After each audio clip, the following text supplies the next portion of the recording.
$45 to put a bag on a plane you are already flying on. One airline made not charging that its whole identity for 50 years. In May 2025, it started charging. Its baggage revenue went up by almost $500 million. The industry's total went up by about a third of that. Start with the thing everyone gets wrong, including the airline's critics. The bag was never free. It was included. Those are different words, and they describe different situations. And the difference is the entire subject of this episode. You do not have to take my word for the distinction. The federal government wrote it down.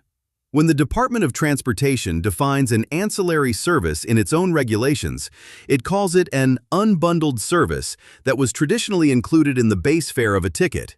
And the first example it gives is the transport of passenger baggage. Traditionally included in the base fare. That is the official definition from the agency that regulates the industry. So nothing was ever given away.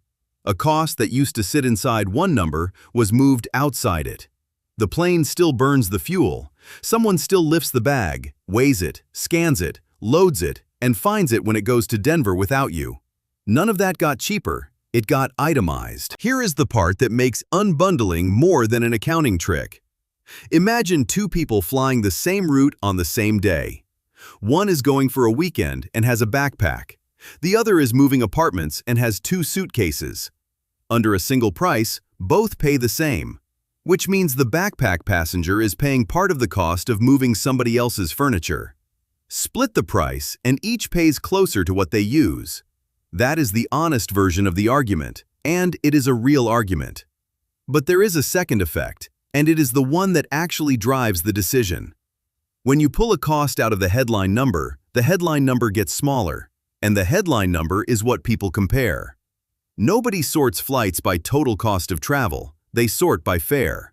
A carrier that moves $45 out of the fare and into a separate line appears cheaper than an identical carrier that did not, on the exact screen where the choice gets made.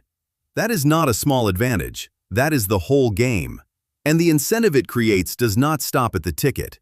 Put a price on the checked bag and leave the overhead bin free, and you have told every passenger exactly what to do. They will bring the largest thing that fits the sizer and a lot of things that do not. You have seen the result. The scramble at boarding, the announcement that the bin space is full, the gate agents checking bags for free at the door because the plane cannot leave until everyone sits down. That is not passengers behaving badly. That is passengers responding correctly to a price, which is why the newest fees are aimed at the cabin.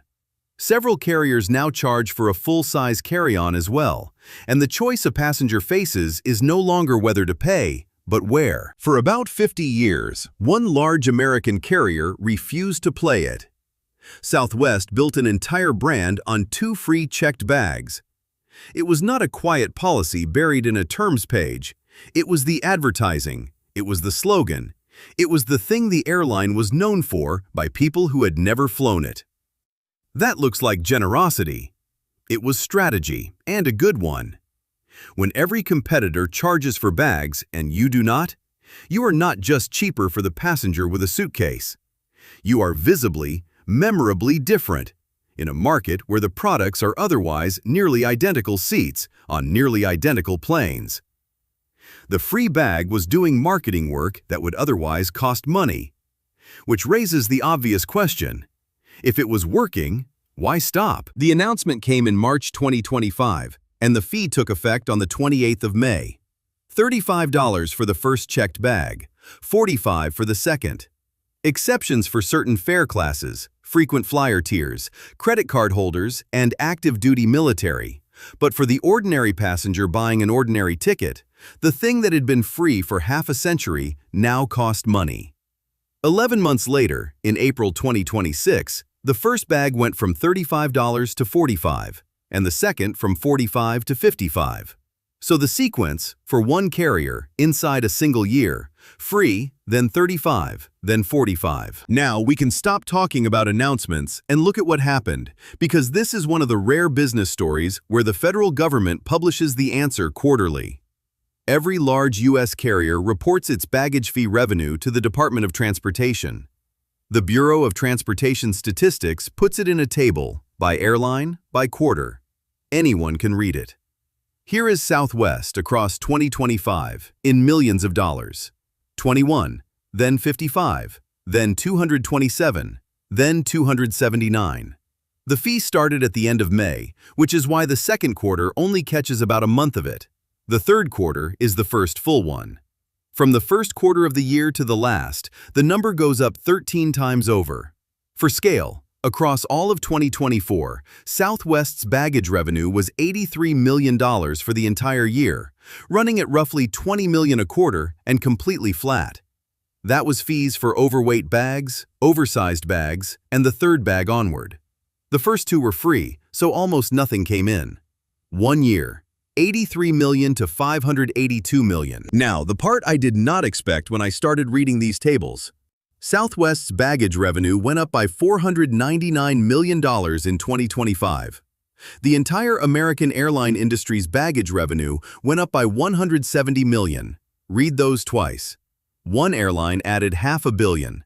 Everyone together added a third of that. The arithmetic is not complicated, and it is not mine.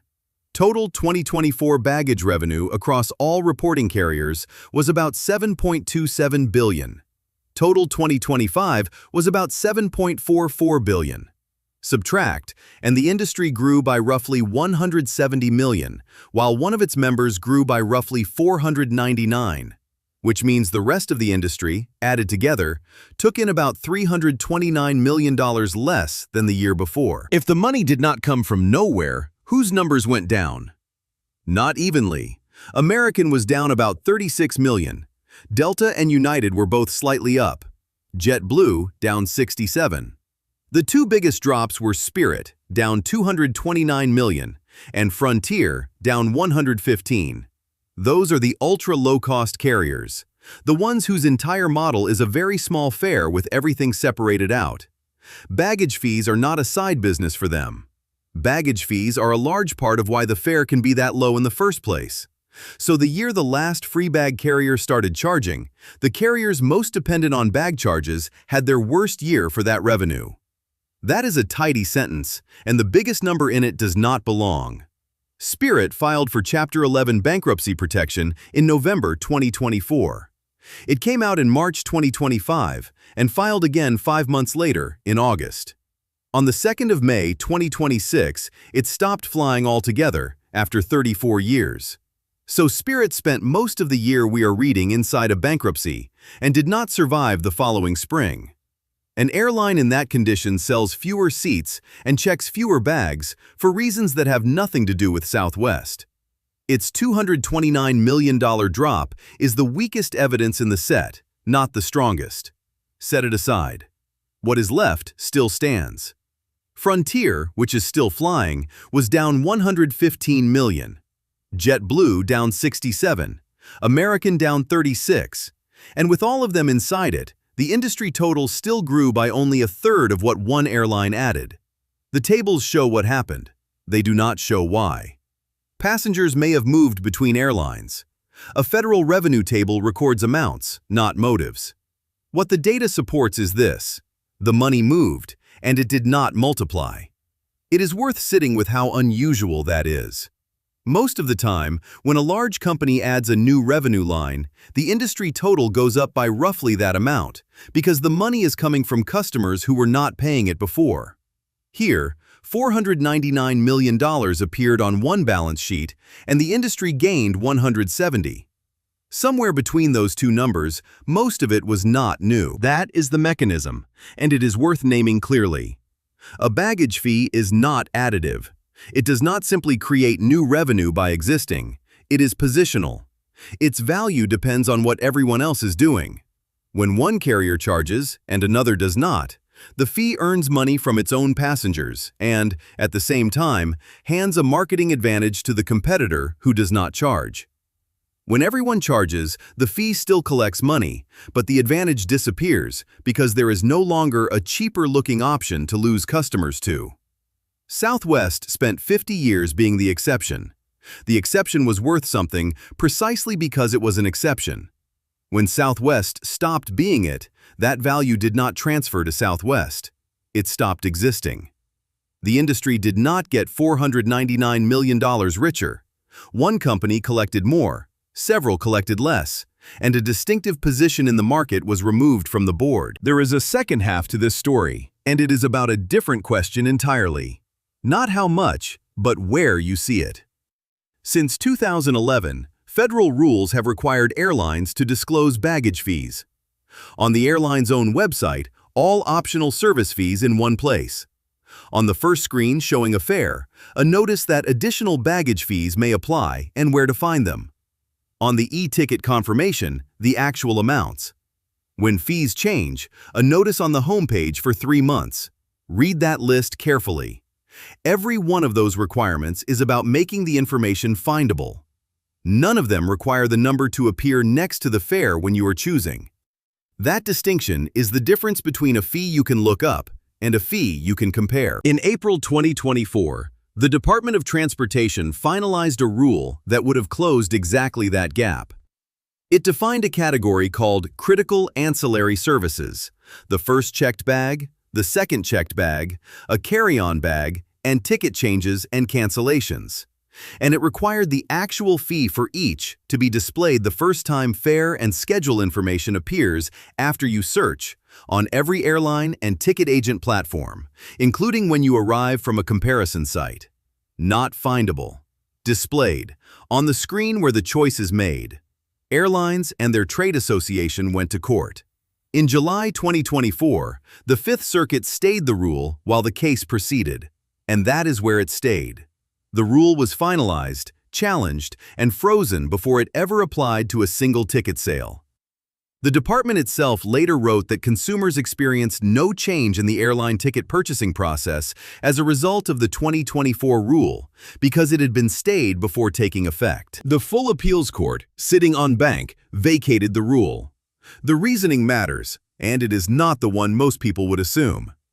The court did not rule that the department lacks the power to require this. It held that the department violated the Administrative Procedure Act by relying on an economic study without giving the public a chance to comment on it. A procedural failure, not a judgment on the merits. The same decision expressly declined to settle the question of how far the department's authority extends. The practical effect, though, is the same either way. Vacating a rule reinstates whatever was in force before it. On the 2nd of July, 2026, the department published the final rule that removed the 2024 text from the Code of Federal Regulations and restored the 2011 standard.